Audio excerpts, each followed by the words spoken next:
Ganeshji, generally सर्वसामान्य माणसाला काय वाटतं की हे share market, equity, mutual fund, गुंतवणूक ह्या ज्या सगळ्या गोष्टी आहेत ह्या श्रीमंताच्या आहेत, मोठ्या माणसांच्या आहेत.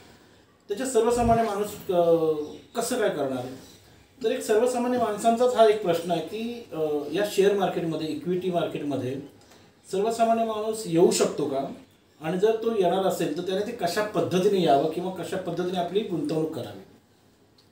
खूप चांगला प्रश्न आहे. म्हणजे थोडक्यात जर ओव्हरऑल जर आपण याला समराईज केलं तर असं होऊ शकतं की कॉमन माणसाने आपली गुंतवणूक कशा पद्धतीने सुरुवात करावी. कारण गुंतवणूक म्हणल्यानंतर हे सर्व ॲस्पेक्ट त्याच्यामध्ये आलेले आहे, बरोबर. आणि राहिला प्रश्न शेअर मार्केट किंवा म्युच्युअल फंड किंवा इतर याच्यात आपण इन्व्हेस्ट करू शकतो का, तर नक्कीच सर्वसामान्य याच्यामध्ये इन्व्हेस्ट करू शकतात. हा कोणत्याही एका वर्गासाठी किंवा ठराविक लोकांसाठीच हा मार्ग नाही आहे. हा सर्वसामान्यांसाठी हा मार्ग आहे गुंतवणुकीचा, बरोबर आहे. जेव्हा कधी आपल्याला गुंतवणूक चालू करायची असेल किंवा गुंतवणुकीला सुरुवात करायची असेल तर काही गोष्टींची दक्षता आपण घ्यायला पाहिजे. दक्षता म्हणण्यापूर्वी आपण त्या गोष्टी निश्चित करायला हव्या.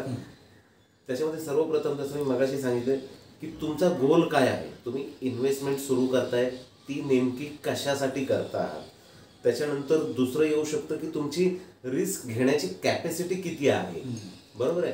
तुम्ही कन्झर्वेटिव्ह आहात की तुम्ही रिस्क घेऊ शकता, जास्त रिस्क घेऊ शकता, कमी रिस्क घेऊ शकता, त्यानुसार आपण ते माध्यम निवडू शकतो. त्याच्यानंतर तुमचा गुंतवणुकीचा कालावधी किती आहे ह्याच्या बाबतीत तुम्ही एकदा ठरवा. मग त्यानुसार आपल्याकडे वेगवेगळे माध्यम आहेत, वेगवेगळे इन्स्ट्रुमेंट आहेत. जसं इक्विटी मार्केट झालं, शेअर मार्केट झालं, म्युच्युअल फंड झाले, असे वेगवेगळे माध्यम आहेत. तर त्या माध्यमातून आपण आपला प्रवास सुरू करू शकतो. गुंतवणुकीचं जे आहे ते आपण सत्र सुरू करू शकतो. परंतु ह्या 3-4 गोष्टींचा तुम्ही पहिला स्वतः अभ्यास करायला पाहिजे की मला नेमकी कशासाठी, म्हणजेच काय, तुम्ही गोल फिक्स करा. तो गोल्स तुम्हाला किती वर्षाने फुलफिल करायचा आहे, म्हणजेच काय, तुमचा टाइम हॉरिझन झाला. तुम्हाला रिस्क घ्यायची आहे की नाही घ्यायची आहे, म्हणजे तुमची रिस्क घेण्याची कॅपॅसिटी कळली.